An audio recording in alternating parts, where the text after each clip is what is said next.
हाँ जी, good morning friends. देख, आज अपन बात करने जा रहे हैं romantic poet William Wordsworth. Romantic poet William Wordsworth की। इंग्लिश लिटरेचर के स्टूडेंट वर्ड्सवर्थ के नाम को भली भांति जानते हैं। वर्ड्सवर्थ कोई छोटा मोटा पोइट नहीं था, एक बहुत बड़ा पोइट था। इसको नेचर पोइट में भी किया जाता है, यानी ये नेचर के बारे में ज़्यादा पोइट लिखा करता था, इसको नेचर पोइट भी जाना जाता है। लूसी पोइम्स लिखने में भी इनका जो है योगदान वो अच्छा है। लूसी पोइम्स के लिए भी इनको जाना जाता है। लूसी पोइम्स क्या होती हैं? 5 पोइम्स होती हैं। 5 पोइम्स एक साथ में जब पब्लिश होती हैं तो वो क्या होती हैं? लूसी पोइम्स हो जाती हैं। तो वर्ड्सवर्थ को सभी जानते हैं, लिटरेचर के स्टूडेंट हैं वो सभी जानते हैं कि वर्ड्सवर्थ कैसा आदमी है। वर्ड्सवर्थ है रोमांटिक एज से बिलोंग करता है। रोमांटिक एज से बिलोंग करता है, यानी आप इसको रोमांटिक पोइट्स में भी आप इसकी काउंटिंग कर सकते हो। अच्छा, रोमांटिक पोइट्स हैं वो वैसे तो बहुत ज्यादा है, लेकिन मेनली अपन किस किस को मानते हैं? वर्ड्सवर्थ को मानते हैं, और कॉलरिज, एस.टी. कॉलरिज को मानते हैं, और कौन था? और था सेली, और इसके साथ में एक और कौन था? कीट्स। यानी इन 4 पोइट्स को अपन मेनली क्या मानते हैं? रोमांटिक पोइट्स बताते हैं।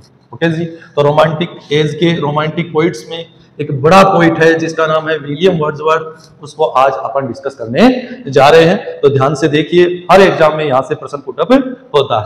अभी मैंने आपको जो 4-5 बातें बताई, nature poet Wordsworth, Lucy poem लिखने वाला वर्ड्सवर्थ, और वर्ड्सवर्थ कौन सी एज से बिलोंग करता है? रोमांटिक एज से। रोमांटिक निम्न में से कौन सा एक रोमांटिक पोइट है? तो वर्ड्सवर्थ का नाम आती वो हो जाएगा। यहाँ से भी क्वेश्चन पुटअप होता है।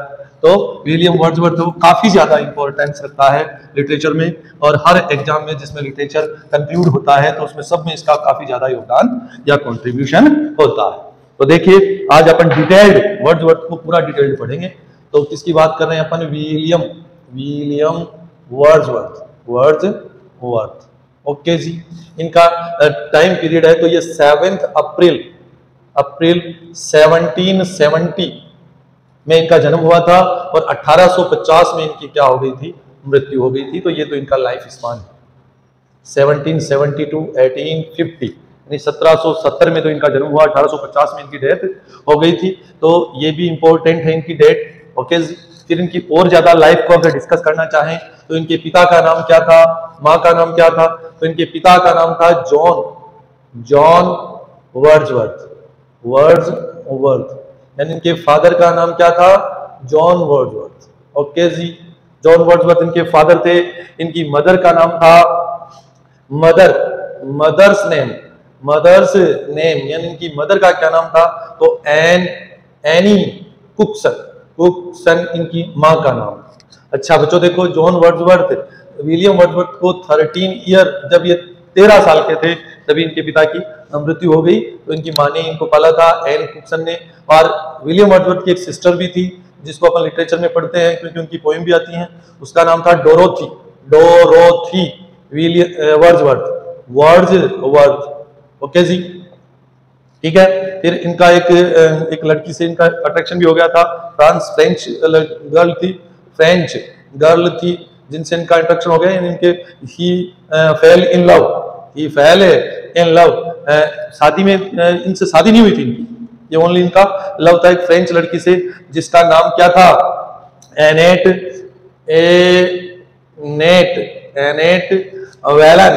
वेलन नाम था उसका। और इनकी वास्तव में ये इनसे लव तो करते थे, लेकिन क्या हुआ कि फ्रेंच रिवॉल्यूशन हो गया जिसकी वजह से ये चली गई और बेचारे वर्ड्सवर्थ पीछे अकेले रह गए। तो इनसे इनको एक पुत्री भी हुई थी जिसका नाम था कैरोलिन इनकी डॉटर थी, DAUGST या डॉटर। ओके जी। तो इनसे इनकी एक पुत्री हुई जिसका नाम था कैरोलिन। ऐसा कहा जाता है कि जब कैरोलिन 9 ईयर ओल्ड थी, 9 साल की थी, 9 ईयर ओल्ड, उस समय वर्ड्सवर्थ और डोरोथी वर्ड्सवर्थ दोनों भाई बहन इनसे मिलने गए थे, क्योंकि ये बंदा शादी करना चाहता था तो उनसे परमिशन भी चाहिए, उनको कोई खर्चा वर्चा देने वैसे गए थे। तो उस समय वो एक सी साइड पे गए, और सी साइड पर उसके साथ सी साइड पर क्या कर रहे थे? अपनी 9 ईयर ओल्ड डॉटर कैरोलिन के साथ ये क्या कर रहे थे? वॉकिंग कर रहे थे। तो उसी दौरान उन्होंने एक पोएम लिखी जिसका नाम क्या था? जिसका नाम था इट इज ब्यूटियस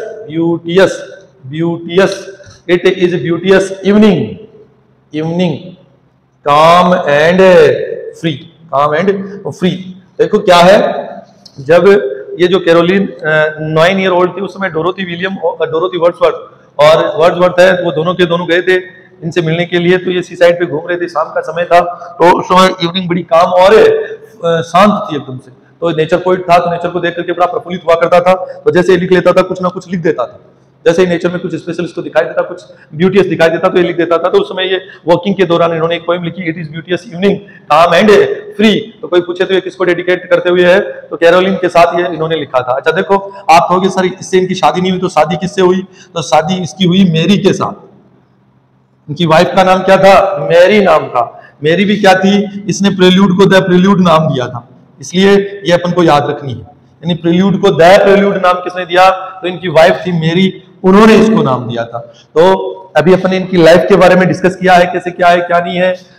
इन्होंने अभी इनकी बात करें स्टडी की, तो इन्होंने सेंट जॉन्स जो कॉलेज थी कैम्ब्रिज यूनिवर्सिटी की, उससे इन्होंने ग्रेजुएशन किया था। और इनके जो टीचर थे जिनका नाम था, जिनका नाम क्या था, ओके जी, तो इनके एक टीचर थे जिनका नाम था टाइलर। क्या नाम था? टाइलर नाम था। क्या नाम था? टाइलर। इनके एक टीचर थे टाइलर, विलियम टाइलर। यानी मैं क्या बता रहा हूं, देखो इनकी जो एजुकेशन की बात करें, किसकी बात करें? एजुकेशन की। तो एजुकेशन इनकी कंप्लीट हुई थी saint John college, saint John school कह दो, है ना, स्कूल ही है। और कहां पर? कैम्ब्रिज यूनिवर्सिटी, कैम्ब्रिज यहां से इनकी क्या हुई थी? एजुकेशन कंप्लीट हुई थी। और यहीं पर इनको एक टीचर मिले जिनका नाम था विलियम टाइलर। इन्होंने इनको क्या किया? इन्होंने इनको उत्साहित किया, इन्होंने इनको एनकरेज किया, इनको प्रेज किया, इनको बताया किसके लिए? प्रॉम्प्ट किया इनको। क्या किया? प्रॉम्प्ट किया टू राइट पोइट्री, यानी राइट पोइट्री लिखने के लिए इनको उत्साहित किसने किया? तो विलियम टाइलर ने किया। विलियम टाइलर कौन थे? इसके क्या थे? टीचर थे। तो टीचर थे, उन्होंने इनको कहा कि आप पोइट्री लिखो, तो इन्होंने पोइट्री कंपोज करना शुरू किया था। ओके जी, तो ये इनकी एजुकेशन की बात है कि इनकी लाइफ रिलेशन, इनके फादर का नाम जॉन वर्ड्सवर्थ, जब ये 13 साल के थे तब इनकी मृत्यु हो गई थी। मदर का नाम एन कुक्सन था, सिस्टर डोरोथी वर्ड्सवर्थ थी। अगर कैरोलिन की डॉटर का नाम था, डॉटर किसकी थी? एनेट वेलेट की थी, जो फ्रेंच लेडी थी। और शादी इनकी इनसे हुई नहीं थी, शादी मैरी से हुई। मैरी को अपन स्पेशली जानना चाहें तो किससे? प्रेल्यूड से जान सकते हैं कि प्रेल्यूड के 3 नाम छपे थे। प्रेल्यूड थी, वर्ड्सवर्थ ने तो उनका अलग नाम दिया था, डोरोथी ने अलग नाम दिया था, और उनकी वाइफ ने इसका नाम क्या दिया था? द प्रेल्यूड दिया था। जब प्रेल्यूड की बात करेंगे तब मैं आपको पूरा इनके बारे में बताऊंगा। ओके जी, तो देखो, अच्छा आप कहोगे सर ये है, तो इनका एक लेक पोइट में भी नाम आता है, लेक पोइट। अब आप कहोगे लेक पोइट का मतलब कोई झील पे नहीं लिखते थे, ये लेक डिस्ट्रिक्ट में रहते थे। लेक डिस्ट्रिक्ट था एक, उसमें ये रहते थे, इसलिए इनका नाम पड़ गया लेक पोइट। लेक पोइट 3 थे, 3 का नाम लेक पोइट में अपन लेते हैं। किस किस का लेते हैं बच्चों? अपन लेते हैं वर्ड्सवर्थ का लेते हैं, वर्ड्सवर्थ, और साउदी का लेते हैं। किसका लेते हैं? साउदी। ठीक है, वर्ड्सवर्थ का लेते हैं, साउदी का लेते हैं, और किसका लेते हैं? और लेते हैं किसका? और लेते हैं शैली का। वर्ड्सवर्थ, साउदी और बीबी शैली, ये 3 जो पोइट हैं इनको अपन लेक पोइट्स में भी लेते हैं। तो ध्यान रखना, वर्ड्सवर्थ को लेक पोइट के नाम से भी जाना जाता है। लेक पोइट में ट्रायो लेक पोइट है, साउदी और शैली भी इसके साथ इनका नाम आता है। और विलियम टेलर को मत भूल जाना, उन्होंने इनको इंस्पायर किया था। किसके लिए? किसके लिए इंस्पायर किया था? तो पोइट्री लिखने के लिए इनको क्या किया था? इंस्पायर किया था। अब देखो क्या है, ये मिले कॉलरिज से। इसके बाद में 1795 के आसपास इनकी मुलाकात होती है, यानी ही मेट किससे? कॉलरिज से ये मिले। कॉलरिज, RIDGE, कॉलरिज से मिले। कहाँ मिले सर?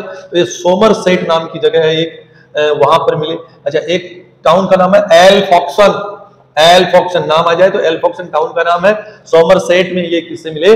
कॉलरिज से मिले। कॉलरिज से मिलने के बाद में इन्होंने कोलैबोरेटिव इनके साथ वर्क भी लिखा, लिरिकल बैलेड, वो अपन देखेंगे क्या है क्या नहीं है। तो लमसम 1798 में आ गया था ना लिरिकल बैलेड आ गया था, वो इनका एक कोलैबोरेटिव वर्क था दोनों का,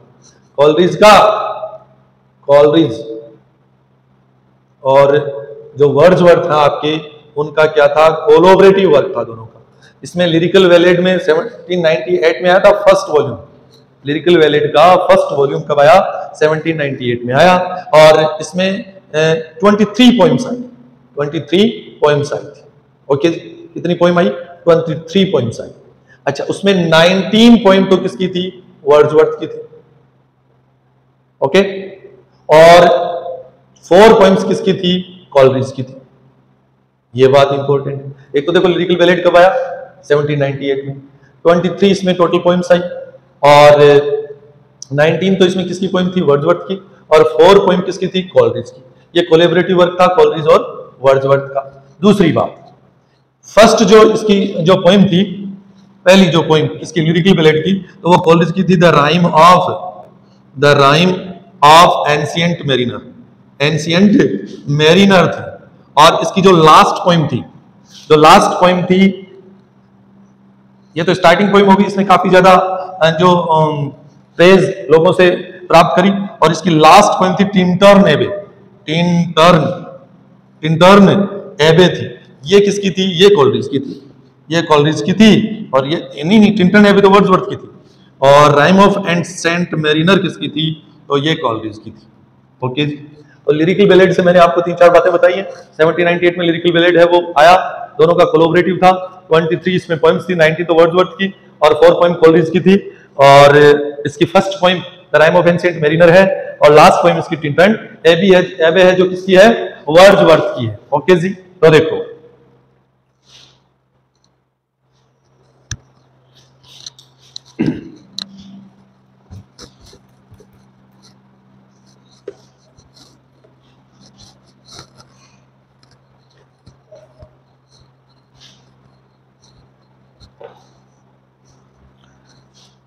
आप कहोगे सर कि 1798 में इनकी एक अकेले की पोइम भी आई थी, हिज ऑन पोइम भी आई थी। ऑन पोइम जो कोलैबोरेटिव नहीं थी, एक और पोइम आई थी जिसका नाम था एन इवनिंग वॉक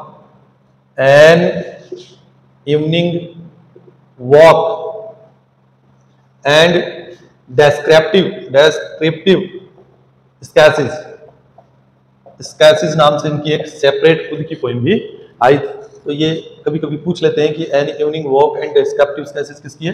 तो ये केवल वर्ड्सवर्थ की है, इसमें कॉलरिज का कोई रोल नहीं है। 1798 का जो लिरिकल ब्लेड है वो उन दोनों का कोलैबोरेटिव वर्क है। और देखो क्या है, तो अब अगली बात करते हैं अपन, कुछ लिरिकल ब्लेड में जो 23 पोइम्स थी उनमें 19 पोइम किसकी थी?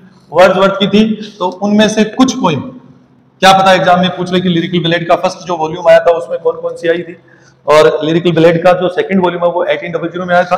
तो फर्स्ट में आपको बताइए, एक तो सीमन ली, कौन सी?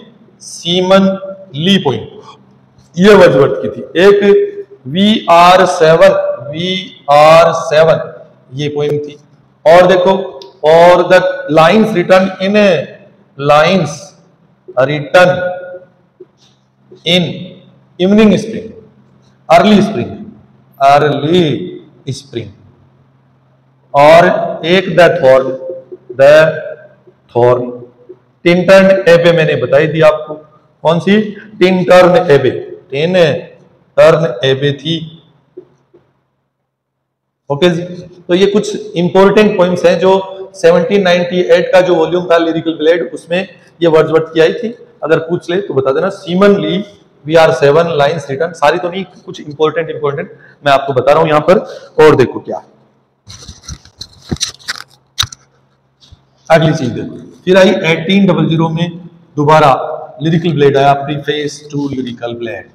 ओके जी, यानी सेकंड इसका वॉल्यूम आया 1800 में, जो आया प्रीफेस टू लिरिकल ब्लेड, यानी ये दूसरा आया। इसमें कुछ इंपॉर्टेंट जो पॉइंट्स हैं वो वर्ड्सवर्थ की आई, जो कि अपने सेकंड ईयर में और फाइनल वगैरह, सेकंड ईयर में ही चलती है, फाइनल में तो क्या एमए में भी चलती है, तो उनके नाम में यहां पर लिखा रहा हूं। देखो, सबसे पहला प्रीफेस टू लिरिकल ब्लेड, ये पहला हो गया। दूसरी पॉइंट क्या? दूसरे strange fits of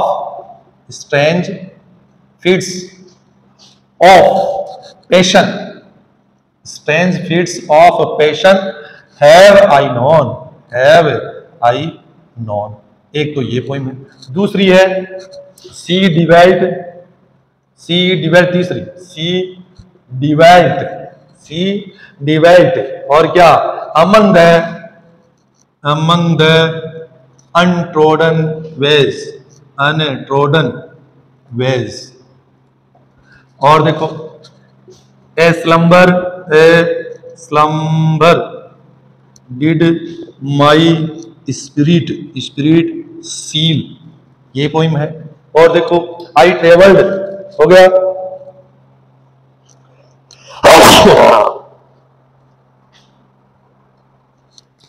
I travelled among, I travelled among unknown men, unknown men, एक ये पोइम, ये भी इसी में आई। और देखो लूसी ग्रे नाम की पोइम, एक लूसी ग्रे नाम की पोइम भी इसी में आई थी, लूसी ग्रे नाम की पोइम भी इसी में आई थी। The 2 April morning, the 2 April morning,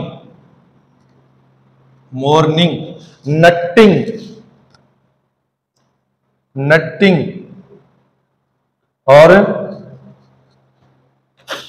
और देखो एक द रूंड कॉलेज, एक इसकी पेस्टल भी थी ना, कॉलेज, COLE कॉलेज। और एक माइकल भी थी इसकी पेस्टल पोइट्री, माइकल,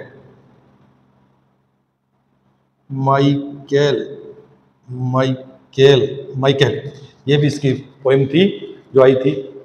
और 11वीं द कीटन यहाँ लिख देता हूं मैं, द कीटन। और क्या द कीटन, और इससे पहले मैंने आपको बताइए माइकल के बारे में मैं आपको बताता हूं, माइकल क्या है। देखो पहली बात तो ये देखो ढंग से समझो इसको, 1800 में लिरिकल बैलेट का दूसरा वॉल्यूम आया, प्रीफेस टू लिरिकल बैलेट्स। इसमें पोइम्स थी वर्ड्सवर्थ की, वो कौन कौन सी थी इनके बारे में मेन पोइम्स को मैंने डिस्कस किया है। Strange fits of passion have I known, she dwelt among the untrodden ways, a slumber did my spirit seal, I travelled among unknown men, Lucy Gray, the 2 April morning, Nutting, the ruined college, Michael, the kitten. और इधर मैं Michael की अलग से बात कर रहा हूं कि माइकल क्या है, एक पेस्टोरल पोइम है, जिसका मेन जो प्रोटोगोनिस्ट है वो खुद माइकल है, जो कि एक 80 साल का 18 ईयर ओल्ड शेफर्ड है।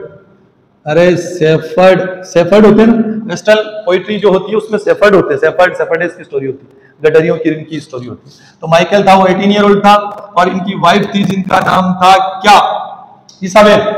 अरे इनकी वाइफ थी जिनका नाम था इसाबेल, वो इनसे 20 ईयर ओल्ड कम क्या बोलते हैं उसको, 20 ईयर यंगर थी देन माइकल। तो ये क्या हो गई, 60 ईयर ओल्ड हो गई, 60 ईयर ओल्ड हो गई। इनका एक बेटा भी था, जिसका नाम था क्या, जिसका नाम था ल्यूक। क्या नाम था, ल्यूक नाम था, जो कि 18 ईयर ओल्ड था। एग्जाम में पूछ सकते हैं कि माइकल कैसी पोइम थी, तो पेस्टल पोइम थी। माइकल का प्रोटोगोनिस्ट कौन था, खुद माइकल था। कितने साल का था, 80 ईयर ओल्ड था। इसकी वाइफ थी इसाबेल, जो 60 ईयर ओल्ड थी, और इसके पुत्र का नाम, उसके बेटे का नाम क्या था, तो ल्यूक था। ल्यूक है वो कितने ईयर ओल्ड था, तो 18 ईयर ओल्ड था। कौन है, ल्यूक है वो 18 ईयर ओल्ड था। ओके जी, ये बात हो गई किसकी, लिरिकल बैलेट की। लिरिकल बैलेट के 2 वॉल्यूम, एक तो 1798 में आया, एक 1800 में आया था, 1800 में। और आगे देखो क्या है, इसी में आपके माइकल पोइम आ जाती है, slumber did my spirit seal वाली पोइम आ जाती है। ओके जी। अच्छा, इन्होंने एक ट्रेजेडी भी लिखी थी, केवल एक ही। इन्होंने प्ले लिखे, लेकिन एक ही प्ले लिखा, सिंगल प्ले ओनली, एक सिंगल प्ले लिखा, प्ले ड्रामा। इन्होंने एक प्ले लिखा, प्ले को आप ड्रामा भी कह देते हो। और ड्रामा का जॉनर कौन सा, ट्रेजेडी। यानी इन्होंने ओनली वन ट्रेजेडी लिखी, जिसका नाम था द बॉर्डर, BORDER, बॉर्डर ऐसे करके कुछ। ये इनकी क्या थी, सिंगल वन ट्रेजेडी थी, बॉर्डर थी। ओके जी, जो कि 20 अप्रैल 1798 में ही इसको लिखा था। ओके, ये कंप्लीटली किसमें थी? ब्लैंक वर्स में, ब्लैंक वर्स में लिखी गई प्ले थी। ओके, अच्छा, तो ये इनकी सिंगल वन प्ले की बात हो रही है। जो ट्रेजेडी था ये पूछ सकते हैं एग्जाम में, 1798 का है, ब्लैंक वर्स में लिखा हुआ है ये सारा। अच्छा, इन्होंने एक मिल्टन को डेडिकेट करते हुए भी, यानी ट्रिब्यूट किया था किसको? मिल्टन को। आप कहोगे सर कॉलेज की बात करें, मिल्टन की भी कर लेते हैं। तो एक ट्रिब्यूट लिखा था इन्होंने, पोएम के रूप में ट्रिब्यूट दिया था किसको? मिल्टन को। मिल्टन को एक ट्रिब्यूट लिखा, ओके जी, और उसका नाम क्या था? लंदन 1802 कह दो, और दूसरा नाम इसका टू मिल्टन भी, टू मिल्टन भी। ओके जी, तो ये मिल्टन को डेडिकेट करते हुए 1802 में इन्होंने लंदन 1802 भी लिखा। ठीक है जी, तो मैंने दो अलग से बताए आपको, एक तो इनकी ट्रेजेडी द वॉर्डरर और एक ट्रिब्यूट मिल्टन का, लंदन 1802 या टू मिल्टन भी आप इसको कह सकते हैं। अब बात करूंगा किसकी? इसका मैग्नम ओपस, क्या? Magnum opus work, magnum opus work. Okay, तो वर्ड्सवर्थ का मैग्नम ओपस वर्क कौन सा है? तो द प्रील्यूड है, प्रील्यूड है। ओके जी, the Prelude. Magnum opus work इसका क्या है? The prelude.